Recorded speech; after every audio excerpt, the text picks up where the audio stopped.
Hello बच्चों, good morning. आज की तारीख है 22 फरवरी 2025। आज के करंट अफेयर क्वेश्चन और ललन टॉप प्रश्नों में आप सभी का स्वागत है।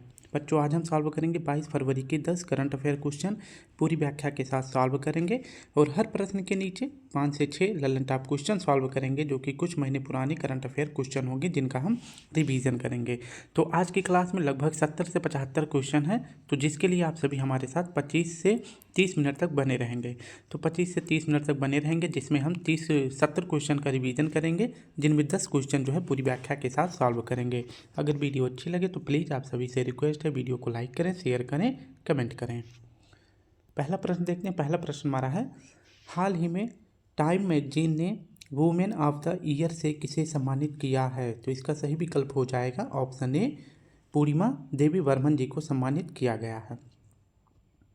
बात करते हैं, टाइम मैगजीन के अनुसार जो है अभी कुछ दिनों पहले पर्सन ऑफ द ईयर का अवार्ड किसे प्रदान किया गया है? डोनाल्ड ट्रंप को प्रदान किया गया है और ये यूएसए के 47वें क्रम के राष्ट्रपति बने हैं। और इन्होंने शपथ कब लिया था? तो 20 जनवरी को इन्होंने शपथ लिया था। तो ये बात आपको याद रखनी है। इसके बाद टाइम मैगजीन ने वुमेन ऑफ द ईयर इससे भी सम्मानित किया है। कितनी महिलाओं को? तो 14 महिलाओं को सम्मानित किया है, जिनमें से हमारे देश की एक महिला है जिनका नाम है पूर्णिमा देवी बर्मन। और ये किस राज्य से संबंधित हैं? तो ये असम से संबंधित है। ठीक है, पूर्णिमा देवी बर्मन जी को जो है 5 बार चैंपियंस ऑफ द अर्थ का अवार्ड दिया गया है और 2 बार जो है इन्हें व्हिटली गोल्ड अवार्ड प्रदान किया गया है। ठीक है, और कब कब दिया गया है? व्हिटली गोल्ड अवार्ड इन्हें 2017 में दिया गया था और इसके बाद जो है 2024 में भी दिया गया है। ठीक है, तो टाइम मैगजीन के अनुसार जो है पर्सन ऑफ द ईयर का अवार्ड दिया गया है डोनाल्ड ट्रंप को और वुमेन ऑफ द ईयर का अवार्ड दिया गया है 14 महिलाओं को, जिनमें से हमारे देश की कौन है? पूर्णिमा देवी बर्मन है, जो कि असम की हैं। इन्हें याद रखना है। ठीक है, बात करते हैं, इन्हें जो है वुमेन ऑफ द ईयर का अवार्ड क्यों दिया गया है? क्योंकि हरगिला पक्षी जो कि असम में पाया जाता है, इसको लोग जो है वहाँ के लोग जो है काफ़ी शिकार करते हैं। तो इसके संरक्षण के लिए इन्हें जो है champions of the earth, Whitley gold और वुमेन ऑफ द ईयर, ये सभी अवार्ड जो है इन्हें हरगिला पक्षी के संरक्षण के लिए ये सभी अवार्ड इनको मिला है। ठीक है, हम बात करते हैं कि चैंपियंस ऑफ द अर्थ 2024 में किसको दिया गया है? तो माधव गाडगिल जी को दिया गया है। चंद्रिका टंडन को जो है ग्रैमी अवार्ड दिया गया है। इनकी किस एल्बम के लिए? तो त्रिवेणी एल्बम के लिए दिया गया है। नेक्स्ट हमारा प्रश्न है, हाल ही में भारतीय सेना और वायुसेना की पूर्वी कमान ने कौन सा अभ्यास प्रारंभ किया है? तो भारतीय सेना और वायुसेना दोनों की जो है पूर्वी कमान ने कौन सा अभ्यास प्रारंभ किया है? तो डेविल स्ट्राइक प्रारंभ किया है। हरिमो शक्ति अभ्यास किसके बीच होता है? तो इंडिया और मलेशिया के बीच में होता है। समुद्र लक्ष्मण अभ्यास जो है इंडिया और मलेशिया के बीच में होता है। अयोध्या अभ्यास अगर पूछे किसके बीच होता है? तो इंडिया और थाईलैंड के बीच होता है। दोस्ती अभ्यास में 3 देश भाग लेते हैं, इंडिया, मालदीव, श्रीलंका। वज्र प्रहार अभ्यास में अगर पूछे कौन से देश भाग लेते हैं? तो इंडिया और यूएसए इसमें भाग लेते हैं। हाल ही में चर्चा में रहा NS-28 मिशन का संबंध किससे है? तो यह ब्लू ओरिजिन के द्वारा शुरू किया गया है। किसके लिए अगर पूछे शुरू किया गया है यह मिशन? तो अंतरिक्ष में जो है यात्रा कराने के लिए शुरू किया गया है। जैसे स्पेस एक्स ने शुरू किया है पोलारिस डान मिशन, जो कि अंतरिक्ष में लोगों को यात्रा कराएगा, उसी प्रकार से ब्लू ओरिजिन ने NS-28 मिशन प्रारंभ किया है। कनाडाई फ्रेजर इंस्टीट्यूट के आर्थिक स्वतंत्रता सूचकांक में भारत को कौन सा स्थान मिला है? तो भारत को 84वां स्थान मिला है। वर्ल्ड प्रेस फ्रीडम इंडेक्स 2024 में भारत को जो है 159 स्थान मिला है। मानव विकास सूचकांक 2024 में 134वां स्थान मिला है। ग्लोबल जेंडर गैप इंडेक्स में 129 स्थान मिला है। ग्लोबल हंगर इंडेक्स में अगर पूछे भारत को कौन सा स्थान मिला है? तो 105वां स्थान मिला है। पर्यावरण प्रदर्शन सूचकांक में भारत को 176वां स्थान मिला है। हाल ही में वर्ष 2024 के चिकित्सा क्षेत्र में नोबेल पुरस्कार के लिए चुने गए विक्टर एम्ब्रोज और गैरी रुकवन का संबंध किस देश से है? तो ये यूएसए के हैं। इन्हें 2024 में नोबेल पुरस्कार दिया गया है। किस क्षेत्र में? तो नोबेल क्षेत्र में दिया गया है। भारतीय सेना की चिकित्सा सेना में शामिल पहली महानिदेशक बनने वाली महिला अधिकारी कौन है? तो साधना सक्सेना नायर जी हैं। दूसरा प्रश्न है, हाल ही में मुख्य आर्थिक सलाहकार पद पर किसे नियुक्त किया गया है? तो ये नियुक्त थे, लेकिन इनका जो है अभी हाल ही में 2 वर्ष के लिए कार्यकाल जो है बढ़ा दिया गया है। इनका नाम है V Ananta Nageswaran ji. Option B हमारा सही हो जाएगा। तो मुख्य आर्थिक सलाहकार कौन है वर्तमान में? तो वी अनंता नागेश्वरन जी हैं। इनका कार्यकाल जो है अगले 2 वर्षों के लिए बढ़ा दिया गया है, ये आपको याद रखना है। और इनकी फेमस पुस्तक का क्या नाम है? तो इनकी बुक का नाम है द राइज ऑफ फाइनेंस, इनकी पुस्तक का नाम है।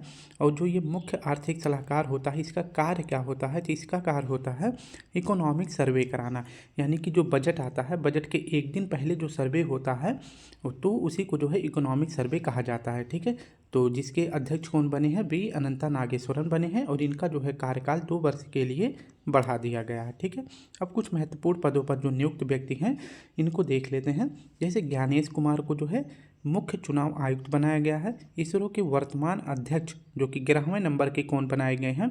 बी नारायणन जी बनाए गए हैं। आरबीआई के गवर्नर जो कि 26वें नंबर के अगर पूछे कौन बनाए गए हैं? संजय मल्होत्रा जी बनाए गए हैं। 91वें क्रम के मुख्य न्यायाधीश कौन बने हैं? तो संजीव खन्ना जी बने हैं। राष्ट्रीय महिला आयोग की अध्यक्ष अगर पूछे कौन बनाई गई हैं? तो विजया राहटकर जी बनाई गई हैं। तो ये सभी महत्वपूर्ण पदों पर नियुक्त व्यक्ति को याद रखेंगे। ठीक है, किसी न किसी एग्जाम में जरूर पूछेगा। नेक्स्ट हमारा प्रश्न है, हाल ही में सिंगापुर के ऑनरेरी सिटीजन अवार्ड से किसे सम्मानित किया गया है? तो तरुण दास जी को सम्मानित किया गया है। सिंगापुर के अगर पूछे राष्ट्रपति वर्तमान में कौन है? तो सनमुख रत्नम है और इन्होंने ही ऑनरेरी सिटीजन अवार्ड से सम्मानित किया है तरुण दास जी को। और पूछे कि यह अवार्ड पाने वाले तरुण दास जी दूसरे व्यक्ति हैं, यानी कि दूसरे भारतीय हैं। पहले भारतीय अगर पूछे कौन थे? तो रतन टाटा जी थे। सॉरी। हाल ही में भारत सिंगापुर द्विपक्षीय अभ्यास अग्नि वॉरियर 2024 कहाँ प्रारंभ हुआ है? तो यह देववाली महाराष्ट्र में प्रारंभ हुआ है। हाल ही में भारत ने किसके साथ गश्त व्यवस्था समझौता किया है? तो चीन के साथ किया है। कुछ महत्वपूर्ण देशों के साथ जो भारत के विवाद बने हुए हैं उन स्थानों को देखते हैं। जैसे काला पानी लिपुलेख विवाद, काला पानी और लिपुलेख विवाद किसके बीच है? तो इंडिया और नेपाल के बीच में है। सर ग्रीक विवाद अगर पूछे किसके बीच है? तो यह इंडिया और पाकिस्तान के बीच है।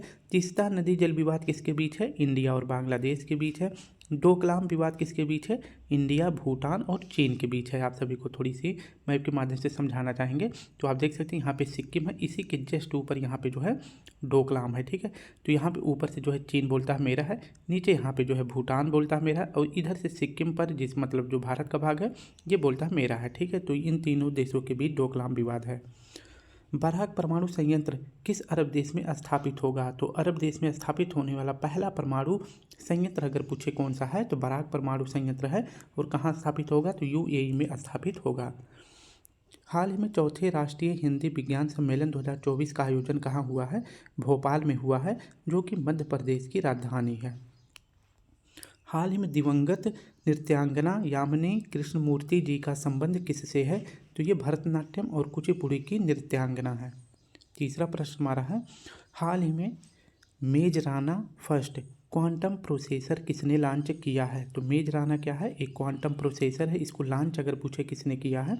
तो माइक्रोसॉफ्ट ने लॉन्च किया है। ऑप्शन सी हमारा सही हो जाएगा। मेजराना फर्स्ट यह क्या है? क्वांटम प्रोसेसर है। इसको लॉन्च अगर पूछे किसने किया है? माइक्रोसॉफ्ट ने किया है।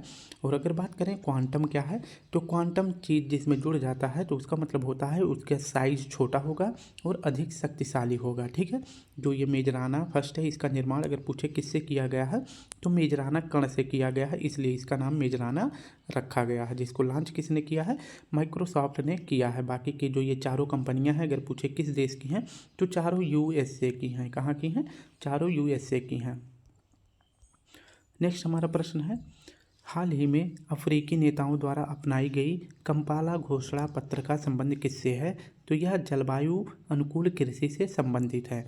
कंपाला घोषणा पत्र में अगर पूछे कौन से देश शामिल हैं, तो अफ्रीकन यूनियन में जो देश शामिल हैं वही इस घोषणा पत्र में भाग लिए हैं।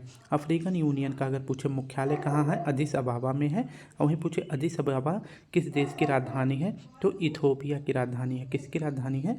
तो इथोपिया की राजधानी है। यह आपको याद रखना है।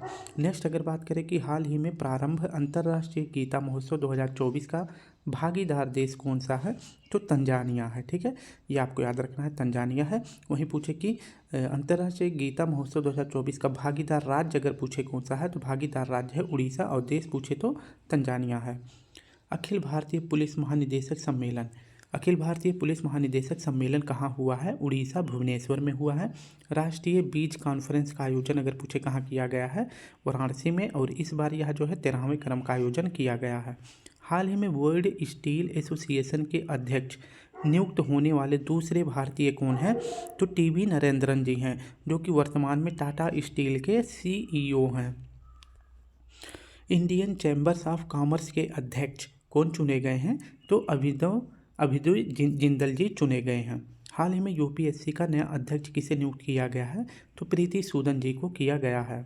चौथा प्रश्न हमारा है, हाल ही में सक्रिय हुए माउंट डुकोनो ज्वालामुखी का संबंध किससे है? तो माउंट डुकोनो एक ज्वालामुखी है और अभी हाल ही में इसमें भयंकर विस्फोट देखा गया है, और यह किस देश से संबंधित है? तो इंडोनेशिया से संबंधित है। बात करते हैं कि अग्निवलय, आप सभी को पता होगा इधर जो हो जाता है नॉर्थ अमेरिका, फिर इसके बाद साउथ अमेरिका, और यहाँ पे हो जाता है, फिर इसके बाद अफ्रीका आ जाता है, सॉरी रूस आ जाता है, रूस का जो साइबेरिया क्षेत्र पड़ता है। फिर इसके बाद आप आएंगे आप जो है इसके बाद आएंगे तो एशिया वाला जो भाग पड़ता है, पूर्वी एशिया, जापान, और फिर ऑस्ट्रेलिया होते हुए फिर आपस में जो ये मिल जाता है क्षेत्र, इसी क्षेत्र को जो है क्या कहा जाता है? अग्निवलय कहा जाता है। ठीक है, तो अग्निवलय क्षेत्र इसे रिंग ऑफ फायर भी कहा जाता है। और यह पूछे किस महासागर के अंतर्गत आता है? तो प्रशांत महासागर के अंतर्गत आता है। ठीक है, और पूरे विश्व में अगर पूछे सबसे ज़्यादा ज्वालामुखी, भूकंप और सुनामी किस क्षेत्र में पाया जाता है? तो अग्निवलय क्षेत्र में पाया जाता है, जो कि प्रशांत महासागर के अंतर्गत आता है। ठीक है, और यहीं पर जो है इंडोनेशिया भी इसी क्षेत्र के अंतर्गत आता है, ये आपको याद रखना है। और यहीं पर जो है इंडोनेशिया का जो ज्वालामुखी है जिसमें भी हाल ही में विस्फोट हुआ है, उसका नाम है माउंट डुकोनो ज्वालामुखी। और इसमें जो विस्फोट हुआ है, इसमें राख और लावा 2 किलोमीटर ऊपर तक उड़ गया है, जिसके कारण इसके क्षेत्र में, आसपास के क्षेत्र में पूरा धुआं और राख के कण जो है हवा में शामिल हो गए हैं, जिसके लिए यहाँ पे जो फ्लाइट वगैरह थी कैंसिल कर दी गई है। ठीक है, तो माउंट डुकोनो अगर पूछे ज्वालामुखी जिसमें भी हाल ही में विस्फोट हुआ है किस देश से संबंधित है? तो इंडोनेशिया से संबंधित है। ठीक है, और अगर बात करें कि इंडोनेशिया की कौन कौन सी और ज्वालामुखी हैं, तो माउंट सिनाबुंग है, माउंट क्राकातोवा है, माउंट मेरापी है। तो ये 3 और ज्वालामुखियों को याद रखना है। ठीक है, नेक्स्ट अगर बात कर लेते हैं पूरे विश्व में कुछ महत्वपूर्ण ज्वालामुखी कौन कौन से हैं, तो किलौआ, माउंट किलौआ ज्वालामुखी, मोना लोआ ज्वालामुखी, ये दोनों अगर पूछे किस द्वीप पर हैं? तो हवाई द्वीप पर हैं। और हवाई द्वीप पर अगर पूछे अधिकार किसका है? तो USA का है। विसुवियत और एटना ज्वालामुखी कहाँ है? इटली में है। बैरन द्वीप ज्वालामुखी हमारे देश में एक सक्रिय ज्वालामुखी कौन सा है? तो बैरन द्वीप पर है, और यह जो है अंडमान निकोबार द्वीप समूह के अंतर्गत आता है। माउंट ताल अगर पूछे किस देश में है? तो यह फिलीपींस में है। देवबंद अगर पूछे कहाँ है? तो ईरान में है। ठीक है, इंडीचिप सेमीकंडक्टर्स लिमिटेड भारत की पहली निजी सेमीकंडक्टर विनिर्माण सुविधा कहाँ प्रारंभ करेगी? तो आंध्र प्रदेश में करेगी। कैसी है? तो यह निजी है, यानी कि प्राइवेट सेक्टर का है। वहीं अगर पूछे कि केंद्र सरकार यानी सरकारी सेमीकंडक्टर इकाई कहाँ स्थापित होगी? तो यह गुजरात के सांसद में स्थापित होगा। प्राइवेट वाला कहाँ स्थापित होगा? तो आंध्र प्रदेश में स्थापित होगा। हाल ही में 55वें IFFI में गोल्डन पिकॉक पुरस्कार जीतने वाली फिल्म टॉक्सिक का संबंध किससे है? तो यह जो है लिथुआनिया की मूवी है। और वहीं बात करें कि जो IIFI में 55वें क्रम का जो आयोजन किया गया था, इसमें फोकस देश कौन बनाया गया था? तो ऑस्ट्रेलिया बनाया गया था। और यहीं पर सत्यजीत रे लाइफ टाइम अचीवमेंट अवार्ड से किसको सम्मानित किया गया था? फिलिप नोयस को सम्मानित किया गया था, जो कि ऑस्ट्रेलिया के डायरेक्टर हैं, फिल्म डायरेक्टर हैं। और जो ये 55वें क्रम का IFFI का आयोजन किया गया था, कहाँ किया गया था? तो यह गोवा में किया गया था। हाल ही में आवास हेतु जमीन की कमी के कारण 181 वर्ष पुरानी घुड़दौड़ कहाँ बंद हुई है? तो यह सिंगापुर में बंद हो गई है। सिंगापुर की राजधानी पूछे तो सिंगापुर सिटी है। अफ्रीका महाद्वीप का क्षेत्रफल अनुसार सबसे बड़ा अगर देश पूछे कौन सा है? तो अल्जीरिया है। थाईलैंड की सबसे युवा प्रधानमंत्री कौन बनी है? सिनावात्रा बनी है। भारत सरकार द्वारा लॉन्च होने वाला दूसरा परमाणु पनडुब्बी कौन सा है? तो INS अरिघात है। पहला पूछे कौन सा है? तो INS अरिहंत है। नेक्स्ट हमारा प्रश्न है, मानव निर्मित द्वीप पर बनने वाला देश का पहला अपतटीय हवाई अड्डा कहाँ प्रारंभ होगा? तो मानव निर्मित द्वीप पर बनने वाला देश का पहला अपतटीय हवाई अड्डा कहाँ प्रारंभ होगा? तो यह मुंबई में प्रारंभ होगा। ऑप्शन ए हमारा सही हो जाएगा। बात करते हैं कि देश का पहला अपतटीय हवाई अड्डा कहाँ पर तैयार हो गया है? तो मुंबई पर तैयार हो गया है, ये आपको याद रखना है। और यह किसके निकट तैयार हुआ है? तो यह वृंदावन पोर्ट के समीप जो है इसका निर्माण किया गया है और यह कैसा है, तो यह कृत्रिम द्वीप पर निर्मित है। ठीक है। वहीं अगर पूछे कि मुंबई किस द्वीप पर स्थित है, तो सॉल्सेट द्वीप पर स्थित है, ये आपको याद रखना है। और मुंबई में ही छत्रपति शिवाजी टर्मिनल जो है स्थित है। तो छत्रपति शिवाजी महाराज टर्मिनल अगर पूछे कहाँ स्थित है, तो यह मुंबई में स्थित है, ये आपको याद रखना है। एक प्रश्न और याद रखना है कि देश का पहला उड़ान यात्री कैफ़े कहाँ स्थापित हुआ है, तो यह कोलकाता में स्थापित हुआ है। ठीक है। हाल ही में चर्चा में रहे भागवास्त्र का संबंध किससे है, तो भागवास्त्र जो है एक प्रकार का स्वार्म ड्रोन विरोधी सिस्टम है। ठीक है। नेक्स्ट हमारा प्रश्न है, हाल ही में स्वदेशी स्टील्थ तकनीकी अनलक्ष्य का अनावरण किसने किया है, तो यह किया गया है IIT कानपुर के द्वारा। हाल ही में T20 महिला क्रिकेट विश्व कप 2024 की विजेता टीम कौन बनी है, न्यूजीलैंड बनी है। और उप विजेता टीम अगर पूछे कौन बनी है, तो साउथ अफ्रीका बनी है। इसका आयोजन अगर पूछे कहाँ किया गया है, तो इसका आयोजन किया गया है UAE में। ठीक है। नेक्स्ट हमारा प्रश्न है, हाल ही में लोकपथ मोबाइल ऐप किसने लॉन्च किया है, तो सड़कों पे गड्ढों को पाटने के लिए मध्य प्रदेश सरकार के द्वारा शुरू किया गया है। 17वें राष्ट्रीय फिल्म पुरस्कार 2024 में किसे सर्वश्रेष्ठ फिल्म के लिए चुना गया है, तो अट्टम मूवी को चुना गया है। और यह किस भाषा में है, तो मलयालम भाषा में है। और यही बात करें कि राष्ट्रीय फिल्म पुरस्कार 2024 के अंतर्गत सर्वश्रेष्ठ अभिनेता का पुरस्कार किसको दिया गया है, ऋषभ शेट्टी को दिया गया है इनकी मूवी कांतारा के लिए। सर्वश्रेष्ठ हिंदी फिल्म का अवार्ड किसको मिला है, तो गुलमोहर मूवी को मिला है। छठा प्रश्न हमारा है, हाल ही में अंतरिक्ष के बरमूडा त्रिभुज से सफलतापूर्वक लौटने वाला गैलेक्स आई पेलोड का संबंध किससे है, तो गैलेक्स आई पेलोड जो है किस कंपनी का है, स्पेस टेक स्टार्टअप का है, जो कि हैदराबाद की कंपनी है। ऑप्शन सी हमारा सही हो जाएगा। ये कहाँ से लौटा है, तो अंतरिक्ष में जो बरमूडा त्रिभुज है उससे जो है वापस सफलतापूर्वक आ गया है। ठीक है। इसकी अगर व्याख्या देखें तो बरमूडा ट्रायंगल अगर बात करते हैं, जो नॉर्थ अमेरिका है, आप सभी थोड़ा सा इसका अगर मैप देखेंगे तो थोड़ा सा आप सभी को समझ में आ जाएगा। ठीक है। कुछ इस प्रकार से जो है आप सभी को पता है कि उत्तरी अमेरिका है। ठीक है। तो यहीं जो है फ्लोरिडा है, क्या है, फ्लोरिडा है। और यहीं पर जो है क्या है, एक त्रिभुज है जिसको क्या कहा जाता है, जिसको कहा जाता है बरमूडा ट्रायंगल। ठीक है। और यहीं पर जो है इसी क्षेत्र में जो है चुंबकीय बल जो है कम होता है। ठीक है। तो ये ज़मीन से यानी कि समुद्र से लेकर, और पूछे कि समुद्र में है, तो यह उत्तरी अटलांटिक महासागर के अंतर्गत आता है। तो ये पूरा क्षेत्र चाहे ज़मीन में हो या अंतरिक्ष से ऐसे सीधे पूरा ऊपर तक जो है यहाँ पे चुंबकीय बल कम होता है। जिससे अगर पानी में कोई जहाज़ जाती है तो इस क्षेत्र में पहुँचने के बाद जहाज़ जो है विलुप्त हो जाती है, यानी कि वो बिल्कुल एकदम नीचे ज़मीन में खींच ली जाती है तली में। और अगर इसके ऊपर भी कोई जहाज़ वगैरह जाता है तो घर्षण के कारण जहाज़ जो है किसी दूसरी दिशा में भटक जाता है। ठीक है। तो अभी जो है अंतरिक्ष में एक कंपनी हमारी जिसका नाम है गैलेक्स आई स्पेस टेक कंपनी, इसके द्वारा जो है रॉकेट PSLV C60 से 2 मिशन भेजा गया था जिसका नाम है स्पेडेक्स मिशन। इसके तहत जो है एक मिशन भेजा गया था स्पेडेक्स मिशन, और एक और भेजा गया था POEM-4 मिशन भेजा गया था। ठीक है। तो इसके तहत एक जो उपग्रह भेजा गया था यानी पेलोड भेजा गया था उसको जो है POEM-4 कहा जाता है। और इसी पेलोड का नाम रखा गया है GLX-SQ पेलोड, जो कहाँ गया था, यह गया था अंतरिक्ष में बरमूडा ट्रायंगल के पास गया था और यहाँ से जो है सफलतापूर्वक वापस आ गया है। ठीक है। तो ये आपको याद रखना है। और जो ये स्पेडेक्स मिशन था ये अंतरिक्ष में जो है 2 सैटेलाइट को आपस में कनेक्ट करने के लिए शुरू किया गया था। ठीक है। लेकिन हमें इससे मतलब नहीं है, हमें मतलब है जो POEM-4 उपग्रह लॉन्च किया गया था यानी पेलोड लॉन्च किया गया था, इसका नाम GLX-SQ पेलोड है। ये जो है अंतरिक्ष बरमूडा ट्रायंगल से वापस आ गया है सफलतापूर्वक। यह आपको यहाँ से याद रखना है क्योंकि आप सभी को पता है कि जो बरमूडा ट्रायंगल है यहाँ पे चुंबकीय क्षेत्र बहुत कम होता है, जिसके कारण जहाज़ें हों चाहे अंतरिक्ष की हों या फिर इस मतलब समुद्र की हों, ये यहाँ पे जाने के बाद जो है अपनी दिशा खो देती हैं और मतलब टूट फूट जाती हैं, पानी के अंदर भी चली जाती हैं। ठीक है। तो ये आपको याद रखना है। हाल ही में भारत का पहला निजी उपग्रह समूह फायरफ्लाई किसने लॉन्च किया है, तो यह लॉन्च किया गया है 2 कंपनियों के द्वारा, एक तो पिक्सल कंपनी और दूसरा फाल्कन 9 से जो है इसको लॉन्च किया गया है।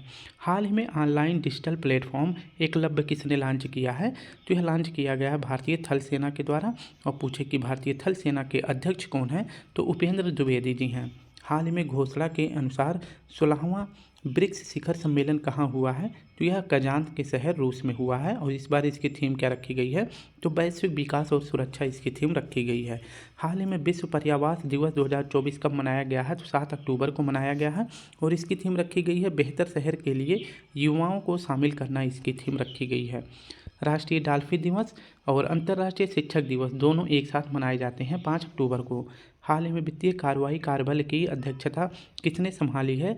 तो एलिजा माद्रोजो ने संभाली है और इसका पूछे FATF, इसी को जो है वित्तीय कार्रवाई कार्यबल कहा जाता है। इसका फुल फॉर्म होता है फाइनेंशियल एक्शन टास्क फोर्स। इसकी स्थापना कब करी जाती है? तो 1989 में करी जाती है और इसका मुख्यालय अगर पूछे कहाँ है तो पेरिस में है। SCO 2024 की बैठक कहाँ हुई है? तो अस्ताना कजाकिस्तान में हुई है। G20 2024 की बैठक ब्राज़ील में, G7 2024 की बैठक इटली में, आसियान 2024 की बैठक वियतनाम लाओस में हुई है और COP29 की बैठक अजरबैजान के शहर बाकू में हुई है। 7वां प्रश्न हमारा है, हाल ही में पंकज आडवाणी ने 14वें एशियाई स्कूनर में स्वर्ण पदक कहाँ जीता है? तो यह जीता गया है कतर दोहा में। कतर दोहा में ऑप्शन बी हमारा सही हो जाएगा। इसकी अगर व्याख्या देखें तो पंकज आडवाणी ने 14वीं एशियन स्कूनर में स्वर्ण पदक जीता है। और वहीं अगर पूछे कि क्यू स्टार जो शब्द है यह किस खेल से संबंधित है? तो यह स्नूकर से संबंधित है। ठीक है, किससे संबंधित है? स्नूकर से संबंधित है। पंकज आडवाणी ने एक ही वर्ष में यानी कि एक ही कैलेंडर वर्ष में 3 खेलों का जो है पदक मतलब वो जीत लिया है। तो कौन कौन सा? तो राष्ट्रीय चैंपियनशिप जीते हैं, एशियन चैंपियनशिप और वर्ल्ड चैंपियनशिप, इन तीनों का जो है एक ही वर्ष में किसने जीता है खिताब? तो पंकज आडवाणी जी ने जीता है। ठीक है, और वहीं जो 14वें क्रम का एशियन स्नूकर का आयोजन किया गया था, इसका आयोजन कहाँ किया गया था? तो कतर दोहा में किया गया था और यहीं पर जो है इन्होंने 14वीं एशियन स्नूकर में स्वर्ण पदक जीता है। ठीक है, नेक्स्ट अगर बात कर लेते हैं, ये भी महत्वपूर्ण प्रश्न है कि मोहम्मद शमी ये पहले भारतीय क्रिकेटर बन गए हैं जिन्होंने चैंपियंस ट्रॉफी जो कि वर्तमान में चल रही है, जिसका आयोजन पाकिस्तान में किया जा रहा है, लेकिन भारत के साथ जो भी टीम खेलेगी वो कहाँ पर खेलेगी? UAE में खेलेगी। ठीक है, और इस प्रकार से पाकिस्तान और भारत का जो है अगला मैच कब होने वाला है? तो यानी कि पाकिस्तान और इंडिया का मैच होने वाला है 23 फरवरी को होने वाला है। ठीक है, और कहाँ पे होगा? तो UAE में होगा, ये आपको याद रखना है। बात करते हैं मोहम्मद शमी पहले भारतीय बन गए हैं चैंपियंस ट्रॉफी में जिन्होंने 200 विकेट ले लिया है। ठीक है, तो ये भी प्रश्न जो है महत्वपूर्ण हो जाता है। नेक्स्ट हमारा है, हाल ही में SN Bose centre for basic sciences ने पूर्वी भारत के पहली खगोलीय वेधशाला का उद्घाटन कहाँ किया है? तो पश्चिम बंगाल में किया है। ठीक है, और वहीं पूछे कि हमारे देश में कुल कितनी खगोलीय वेधशालाएँ हैं? तो कुल 6 हैं। ठीक है, और उत्तर पूर्व का अगर पूछे पहला कौन सा स्थापित हुआ है? तो पहला स्थापित हुआ है पश्चिम बंगाल में, यह भी महत्वपूर्ण बन जाता है। नेक्स्ट प्रश्न हमारा है, UNCCD पार्टियों के सम्मेलन का 16वां सत्र कहाँ प्रारंभ होगा? तो यह रियाद में प्रारंभ हुआ है और इसकी टैगलाइन क्या रखी गई है? तो इसकी टैगलाइन रखी गई है आवर लैंड आवर फ्यूचर, इसकी थीम रखी गई है। हाल ही में भारतीय सेना में शामिल अस्मी का संबंध किससे है? तो अस्मी एक प्रकार का सब मशीन गन है और इसका निर्माण किया है DRDO ने। और वहीं पूछे कि अवैध का निर्माण भी DRDO के द्वारा किया गया है और यह क्या है? एक बुलेट प्रूफ जैकेट है। हाल ही में DRDO द्वारा पहली बार किस लॉन्ग रेंज ग्लाइड बम का सफल परीक्षण किया गया है? तो गौरव का किया गया है। यह क्या है? तो लॉन्ग रेंज ग्लाइड बम है। हाल ही में चर्चा में रहे योगेन भारत संग्रहालय का निर्माण किसके सहयोग से किया गया है? तो फ्रांस के सहयोग से नई दिल्ली में किया गया है। प्रतिवर्ष अंतर्राष्ट्रीय मातृभाषा दिवस कब मनाया गया है? तो 11 फरवरी को अंतर्राष्ट्रीय मातृभाषा दिवस मनाया गया है। बात करते हैं अंतर्राष्ट्रीय मातृभाषा दिवस कब मनाया गया है? तो यह मनाया गया है 21 फरवरी को और इसे जो है 25 साल पूरा हो जाने के लिए अब की बार जो है इसे रजत जयंती भी कहा जाता है। तो इसलिए इसकी थीम रखी गई है अंतर्राष्ट्रीय मातृभाषा दिवस का रजत जयंती समारोह इसका रखा गया है। ठीक है, क्योंकि अब की बार जो 2025 में मनाया गया है अंतर्राष्ट्रीय मातृभाषा दिवस, इसको जो है 25 साल पूरे हो गए हैं और जो जब किसी कार्यक्रम को 25 साल पूरा हो जाता है तो उसे ही रजत जयंती कहा जाता है। तो इसलिए इसकी थीम रखी गई है अंतर्राष्ट्रीय मातृभाषा दिवस का रजत जयंती समारोह रखा गया है। और इसकी शुरुआत अगर पूछे किसका विचार पहली बार किसने दिया था मनाने का? तो बांग्लादेश ने दिया था। एक और क्वेश्चन याद रखेंगे, विश्व सामाजिक न्याय दिवस अगर पूछे कब मनाया जाता है? तो यह 20 फरवरी को मनाया जाता है। हाल ही में इजराइल और हमास के बीच गाजा युद्ध में विराम पर शांति समझौता कहाँ हुआ है? तो यह कतर दोहा में हुआ है। और यह शांति समझौता कराने में मुख्य भूमिका अगर पूछे किस देश की रही है तो यूएसए और मिस्र की रही है। किसकी? यूएसए और मिस्र की रही है। हाल ही में मेकोंग महोत्सव 2024 कहाँ प्रारंभ हुआ है? तो यह मेघालय में प्रारंभ हुआ है। बेहदीन खलम उत्सव मेघालय में मनाया जाता है। वांगला 100 ड्रम फेस्टिवल ये भी मेघालय में। चेरी ब्लॉसम मेघालय की राजधानी शिलांग में मनाया जाता है। गारो खासी जयंतिया जो 3 पहाड़ियाँ हैं और 3 प्रकार की ही जनजातियाँ भी हैं, तो तीनों कहाँ पाई जाती हैं? मेघालय में पाई जाती हैं। और मेघालय की राजधानी का नाम है शिलांग। हाल ही में स्वदेशी लोगों को भूमि अधिकार प्रदान करने के लिए मिशन वसुंधरा 3.0 कहाँ प्रारंभ हुआ है? तो असम की शहर गुवाहाटी में प्रारंभ हुआ है। और यहाँ पूछे कि असम जो है, असम के सीएम कौन है? हेमंत बिस्वा शर्मा जी हैं। कटे बिहू फेस्टिवल कहाँ मनाया जाता है? असम में मनाया जाता है। सत्तरिया नृत्य असम में मनाया जाता है। बगुरम्बा नृत्य ये भी असम में मनाया जाता है। हाल ही में लद्दाख के किस उत्पाद को भौगोलिक संकेतक यानी जीआई टैग दिया गया है? तो पश्मीना ऊन जिसे नरम सोना भी कहते हैं, इसे ही जो है जीआई टैग प्रदान किया गया है। जीआई टैग जो है 10 सालों के लिए दिया जाता है। जीआई टैग के अधिनियम कब आया था? तो 1999 में आया था। पहली बार जो है जीआई टैग का प्रदान किया गया था तो 2004 में दार्जिलिंग की चाय को दिया गया है। और यह स्थान अगर पूछे दार्जिलिंग कहाँ पे है तो वेस्ट बंगाल में है। ठीक है। 9वां प्रश्न हमारा है, हाल ही में सिमोलू महोत्सव का दूसरा संस्करण कहाँ प्रारंभ हुआ है? तो यह प्रारंभ हुआ है असम में। कहाँ पर? असम में प्रारंभ हुआ है। ऑप्शन डी हमारा सही हो जाएगा। तो सिमोलू महोत्सव कहाँ पे प्रारंभ हुआ है? तो यह असम में प्रारंभ हुआ है। और यह किसके लिए मनाया जाता है? तो फूलों के खिलने का जश्न जो है मनाया जाता है सिमोलू महोत्सव के अंतर्गत। ठीक है। तो जो फूल खिलते हैं तो इसी फूलों के खिलने की याद में जो है सिमोलू महोत्सव का आयोजन असम में किया जाता है। और इस बार इसका जो है सेकेंड संस्करण आयोजित किया गया है। और इसी में जो है एक मेला लगता है और जिसका नाम है जोनबिल मेला। जोनबिल मेला के अंतर्गत क्या किया जाता है? इसमें जो है पैसे देकर कोई चीज़ नहीं खरीदी जाती है, तो वस्तु का विनिमय किया जाता है। यानी कि मान लीजिए किसी के पास चावल है और किसी के पास गेहूँ है, तो जो है इसको जो है गेहूँ की ज़रूरत होगी और इसे चावल की, तो दोनों जो है एक दूसरे का सामान जो है आदान प्रदान कर लेते हैं। इसी को जो है वस्तु विनिमय मेला कहा जाता है। जैसे हमारे सिंधु घाटी सभ्यता में भी वस्तु विनिमय किया जाता था, यानी कि पैसे देकर कोई चीज़ नहीं खरीदी जाती थी। किसी को शहद दे दिया जाता था तो उसके बदले उससे जो है कोई दूसरी चीज़ ले ली जाती थी। जिसको जिस चीज़ की ज़रूरत होती थी उसी को जो है वस्तु का आदान प्रदान करके अपनी आवश्यकताओं को पूरा किया जाता था। ठीक है। बिहू फेस्टिवल और अम्बुबाची मेला, मी दम मीफी फेस्टिवल, ये सभी अगर पूछे कहाँ मनाए जाते हैं तो ये असम में मनाया जाता है। ठीक है। असम में मनाया जाता है। और कामाख्या देवी मंदिर में अगर पूछे कौन सा मेले का आयोजन किया जाता है तो अम्बुबाची मेले का आयोजन कामाख्या देवी मंदिर माता मंदिर में किया जाता है। ठीक है। हाल ही में वर्ष 1975 के आपातकालीन बंदियों के लिए 20,000 मासिक पेंशन देने की घोषणा किसने करी है? तो उड़ीसा सरकार ने करी है। 1975 में अगर पूछे राष्ट्रपति जो है पीएम कौन थी? तो 1975 में हमारे देश की पीएम थी इंदिरा गांधी जी। और ये किस तारीख को लगाया गया था? तो यह 25 जून को लगाया गया था। ठीक है। और इसीलिए जो है इस टाइम पे 20 जो भी कैदी थे उनको जो है 20,000 रुपये मासिक पेंशन देने की घोषणा करी गई है उड़ीसा के सीएम मोहन चरण मांझी जी के द्वारा।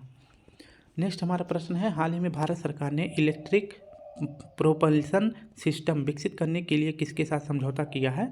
तो इंडिया और ब्रिटेन के साथ समझौता किया है। हाल ही में 27वीं अखिल भारतीय वन खेल प्रतियोगिता में ओवरऑल चैंपियन कौन बना है? तो इसमें पहला स्थान छत्तीसगढ़ का है, दूसरा स्थान केरल का है, तीसरा स्थान मध्य प्रदेश का है। हाल ही में लॉन्च महिला एशियाई चैंपियनशिप ट्रॉफी 2024 के शुभंकर गुड़िया का संबंध किससे है? तो गुड़िया एक प्रकार का गौरैया पक्षी है और इसका आयोजन अगर पूछे कहाँ किया गया था तो बिहार में किया गया था। और यहाँ पे जो है जो बोधि वृक्ष को जो भी इसमें शुभंकर बनाया गया था, तो गौरैया पक्षी के नाम पर जो गुड़िया बनाया गया था और बोधि वृक्ष को भी शुभंकर बनाया गया था। हाल ही में राष्ट्रीय क्षय रोग उन्मूलन कार्यक्रम के लिए प्रधान सलाहकार किसे नियुक्त किया गया है? तो डॉक्टर सौम्या स्वामीनाथन जी को किया गया है। हाल ही में एम.एस. स्वामीनाथन पर्यावरण संरक्षण पुरस्कार से किसे सम्मानित किया गया है? तो अनंत दर्शन शंकर जी को सम्मानित किया गया है। आज का हमारा आखिरी प्रश्न है, हाल ही में ग्रेट बैकयार्ड बर्ड काउंट में लगातार तीसरे साल सर्वाधिक प्रजातियों के साथ किसे शीर्ष स्थान हासिल हुआ है? तो इसका सही विकल्प हो जाएगा पश्चिम बंगाल जो है लगातार तीसरे साल भी पहले नंबर पर बना हुआ है। बात करते हैं ग्रेट बैकयार्ड बर्ड काउंट, यानी कि पक्षियों की प्रजातियों की गिनती के आधार पर जो है यह डाटा प्रस्तुत किया जाता है कि किस राज्य में सबसे ज़्यादा प्रजातियां पाई जाती हैं। तो अगर बात करें कि हमारे भारत में कुल कितनी प्रजातियां पाई जाती हैं तो 1668 प्रजातियां पाई जाती हैं। इनमें सबसे ज़्यादा यानी कि लगभग आधे से ज़्यादा अकेले कहाँ पाई जाता है तो पश्चिम बंगाल में पाया जाता है। तो पहला स्थान अगर पूछे कि प्रजातियों के आधार पर पहला स्थान जो है किसका है, पश्चिम बंगाल का है। ठीक है।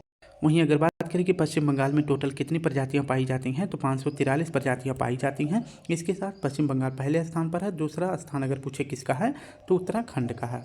इंडियन फॉरेस्ट सर्वे रिपोर्ट के आधार पर अगर पूछे कि भारत में क्षेत्रफल के आधार पर सर्वाधिक वन किस राज्य में पाया जाता है, मध्य प्रदेश में पाया जाता है। और प्रतिशत के आधार पर सबसे अधिक वन मिजोरम में। और वृद्धि करने के मामले में पहला स्थान अगर पूछे किसका है तो छत्तीसगढ़ का है। ठीक है। नेक्स्ट हमारा प्रश्न है, हाल ही में मकरविलक्कू महोत्सव का आयोजन कहाँ हुआ है तो यह केरल में हुआ है। और किस मंदिर में तो सबरीमाला मंदिर में किया जाता है। बीसू फेस्टिवल, त्रिशूर पूरम, ओणम फेस्टिवल और अट्टुकल पोंगल ये सभी नृत्य जो है या फिर फेस्टिवल कहाँ मनाए जाते हैं तो केरल में मनाए जाते हैं। वर्ष 2024 की एक सीजन में 2 ग्रैंड स्लैम ATP फाइनल्स खिताब और डेविस कप जीतने वाले दुनिया के पहले खिलाड़ी कौन बने हैं, जेनिक सिनर बने हैं। और ये किस देश के हैं तो ये इटली के हैं। हाल ही में जल जगार महोत्सव का आयोजन कहाँ हुआ है, छत्तीसगढ़ में हुआ है। और यहाँ के CM कौन है तो विष्णु देव साय जी हैं।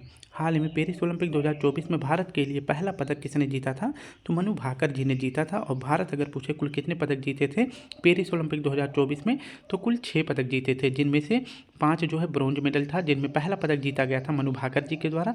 और एक जो सिल्वर मेडल जीता गया था किसके द्वारा जीता गया था तो नीरज चोपड़ा जी के द्वारा जीता गया था। और नीरज चोपड़ा जी का अगर खेल पूछे कौन सा है तो बीफार भाला फेंक इनका खेल है। तो स्टूडेंट मैंने बोला था कि 25 से 30 मिनट में पूरी वीडियो समाप्त हो जाएगी। लगभग इसमें 70 से 80 क्वेश्चन है। तो अगर वीडियो आप सभी को अच्छा लगे तो प्लीज़ आप सभी से रिक्वेस्ट है वीडियो को लाइक करें, शेयर करें, कमेंट करें। कल फिर मिलते हैं, तब तक के लिए आप सभी को प्यारा सा जय हिंद, जय भारत।